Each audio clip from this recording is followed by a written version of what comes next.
बहुत धन्यवाद अध्यक्ष महोदया। आपने बजट के ऊपर आज मुझे बोलने का अवसर दिया। मैं लोक जनशक्ति पार्टी रामविलास के तरफ से इस बजट के समर्थन पे यहाँ खड़ा हुआ हूँ। अध्यक्ष महोदया, जहाँ इस बजट में युवाओं को, महिलाओं को, किसानों को, पिछड़ों को, दलितों को सशक्त करने का प्रयास किया गया है, वहीं सभापति महोदया इस बजट ने देश के पिछड़े राज्यों में जो हमारा प्रदेश बिहार है उसको विकसित राज्यों के बराबर खड़े होने की जो ताकत दी है, इसके लिए मैं प्रधानमंत्री, आदरणीय हमारे देश के प्रधानमंत्री और वित्त मंत्री जी का धन्यवाद देता हूं। सभापति महोदया, जब बिहार को विशेष पैकेज दिया जा रहा था तो मैं इस बात को देख रहा था, जहां विपक्ष के अन्य प्रदेशों के हमारे वरिष्ठ सांसद इसका विरोध कर रहे थे, वहां मुझे इस बात को लेकर बड़ी चिंता हुई कि हमारे बिहार प्रदेश के भी विपक्ष के सांसद इसका विरोध क्यों कर रहे थे। ये समझ से परे है। सभापति महोदया, ये वही बिहार है जिस बिहार को देश भर में लोग केवल मजदूर सप्लाई के रूप में देखते हैं, और जब आज इस बिहार की परिभाषा बदल रही है, जब आज ये बिहार देश भर में अपनी एक अलग पहचान बनाने की उड़ान को लेकर आगे बढ़ रहा है और इस उड़ान को पंख देने का काम हमारे देश के प्रधानमंत्री और वित्त मंत्री कर रहे हैं, तो किस तरीके से विपक्ष के प्रदेश के हमारे विपक्ष के सांसद महोदय इसका विरोध कर रहे हैं, यह स्पष्ट करता है कि इनको बिहार से और बिहारियों से कोई लगाव नहीं है। इनको मतलब केवल और केवल राजनीति करने से है। इसीलिए ये बिहार के मिले हुए इस पैकेज का विरोध कर रहे हैं। सभापति महोदया, मैं आपके माध्यम से कहना चाहता हूं कि जिस तरीके से इस बजट में 2024-25 के लिए केंद्र सरकार के विभिन्न मंत्रालयों और विभागों द्वारा महिलाओं के कल्याण और सशक्तिकरण के लिए 3.3 लाख करोड़ रुपए का आवंटित किया गया, जिस तरीके से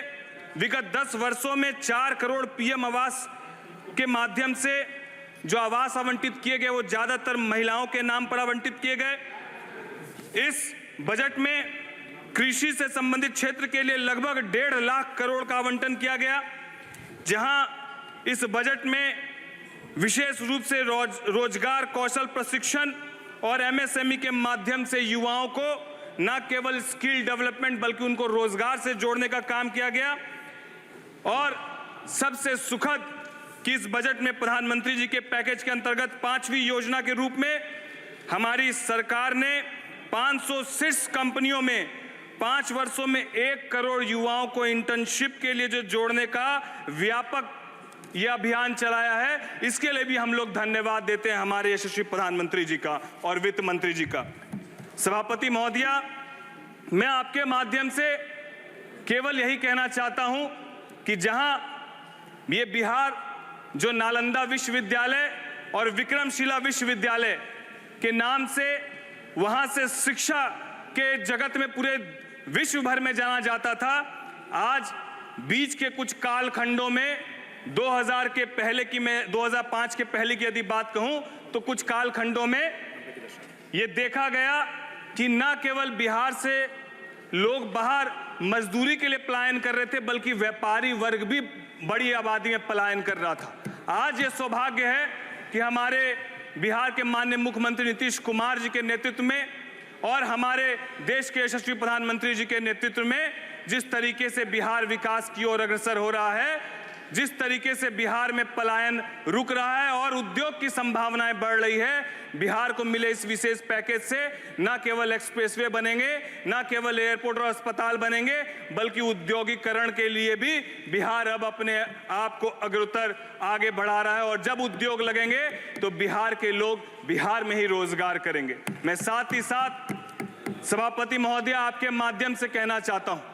विपक्ष के हमारे बहुत सारे साथी बार बार एक शब्द का इस्तेमाल कर रहे थे और वो शब्द हिंदुओं को हिंसक कहने की बात हो चाहे वो प्रभु राम के बारे में कहने की बात हो। मैं सभापति महोदया, मैं बिहार से आता हूं, मां सीता की धरती से आता हूं, और हम लोग प्रभु राम पर, पुरुषोत्तम प्रभु राम के